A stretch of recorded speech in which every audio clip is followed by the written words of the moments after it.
Recovery की बात करते हैं आज। मुझे लगता है कि हम सभी लोगों को, जितने लोगों से मैं बात करता हूँ, आई थिंक रिकवरी को लेके बहुत अंडरस्टैंडिंग हमारी मायोपिक है। बहुत ही लिमिटेड व्यू पॉइंट है हमारा। हम होलिस्टिकली नहीं समझते। हमें लगता है रिकवरी क्या होती है कि हमने अच्छी स्ट्रेचिंग कर ली, हमने सौना बाथ ले लिया, आइस बाथ ले लिया तो हम अच्छे से रिकवर हो गए। बट ऐसा बिल्कुल भी नहीं है।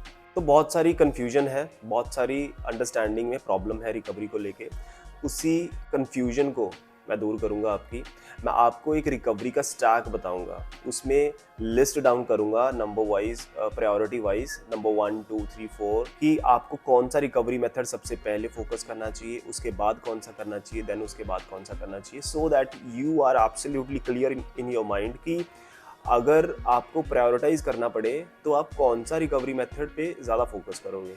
नंबर 1 सबसे इम्पॉर्टेंट, आपकी 7 से 9 घंटे की quality sleep. Now you will think कि सर स्लीप कब से रिकवरी का, सी पैसिव रिकवरी सबसे जो फंडामेंटली जो सबसे पहले रिकवरी होगी वो आपकी स्लीप से ही होगी। अगर आप स्लीप अच्छी नहीं ले रहे हो तो आप दुनिया की कॉस्टली से कॉस्टली रिकवरी टेक्निक यूज़ कर लो, आपकी रिकवरी नहीं होगी। ना आपके मसल्स, जो आपके टिश्यूज़, कनेक्टिव टिश्यूज़ जो आपके डैमेज हुए हैं, जो ना वो रिकवर होएंगे, और ना ही आपका माइंड टू मसल कनेक्शन जो आपके नर्वस सिस्टम पे इम्पैक्ट पड़ा है ट्रेनिंग लोड के बाद, ना आपका वो रीसेट हो पाएगा। तो स्लीप इज़ वेरी इंपॉर्टेंट, इसीलिए सबसे पहले नंबर पे आती है। दूसरे नंबर पे आई से न्यूट्रिशन, कि आपका एडिक्वेट कार्ब्स, प्रोटीन और हाइड्रेशन, ये बहुत इंपॉर्टेंट है आपकी रिकवरी के लिए। आप एडिक्वेट कितना अमाउंट है, कितने प्रोटीन लेना चाहिए, कितना कार्ब्स लेने चाहिए, कितना पानी पीना चाहिए, ये टॉपिक का पार्ट नहीं है, तो इसमें कभी किसी और वीडियो में हम डिस्कस करेंगे। तीसरे नंबर पे स्लीप और न्यूट्रिशन के बाद आता है कि आप वर्कआउट से पहले क्या कुछ dynamic stretches, dynamic warm up और मोबिलिटी सेशन 15 से 20 मिनट का रखते हो या नहीं रखते हो, वो भी इक्वली इम्पॉर्टेंट है आपकी रिकवरी के लिए। तो चौथे नंबर पे आता है कि आप वर्कआउट के बाद क्या करते हो, cool down and light stretching. Recovery stack के 5वें नंबर पे आता है कि आप डेली कितना चलते हो।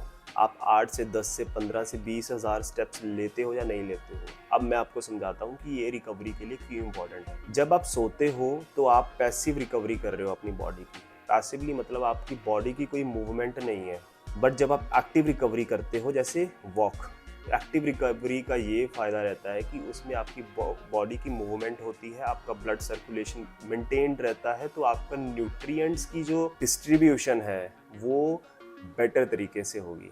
इसीलिए जो स्लीप के साथ साथ वॉकिंग, जो लाइट एक्टिव रिकवरी है, वो भी बहुत इंपॉर्टेंट है। अगर आप रिकवरी स्टैक के 5 स्टेप्स पूरे कर चुके हो, तब आप फोकस कर सकते हो 6 नंबर पे, जिसमें आता है कि आप अब मोबिलिटी के कुछ डेडिकेटेड सेशंस भी रख सकते हो वीक में, 2 या 3, डिपेंडिंग अपॉन आपके पास कितना टाइम है।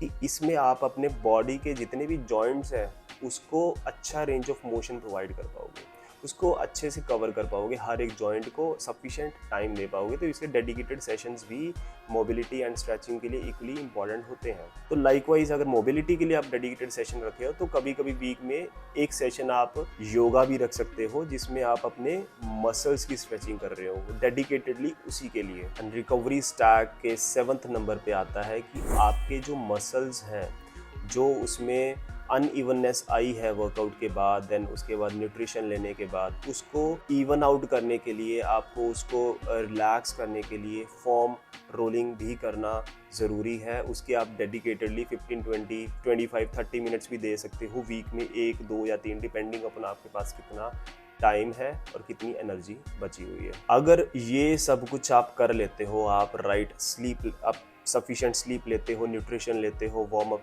भी करते हो वर्कआउट के बाद, कूल डाउन भी करते हो, एंड देन आप डेडिकेटेड मोबिलिटी के सेशन, स्ट्रेचिंग के सेशन, योगा भी करते हो, फॉर्म रोलिंग भी कर लेते हो, सब कुछ आप कर लेते हो, उसके बाद भी अगर आपके पास एनर्जी बचती है, टाइम बचता है और आपके पास रिसोर्सेज, मनी बचता है, then you can focus on कि आप अब मसाज सेशन ले लो, आप सोना पे फोकस कर सकते हो, आप आइस थेरेपी ले सकते हो। अब मैं एक चीज़ बता देता हूँ कि ये सारे बोनस टूल्स हैं, जो लास्ट वाला 8वें नंबर पे जो मैं बता रहा हूँ, ये बोनस टूल्स इसीलिए हैं क्योंकि पहले वाले जो मैंने बताया वो फंडामेंटल्स हैं।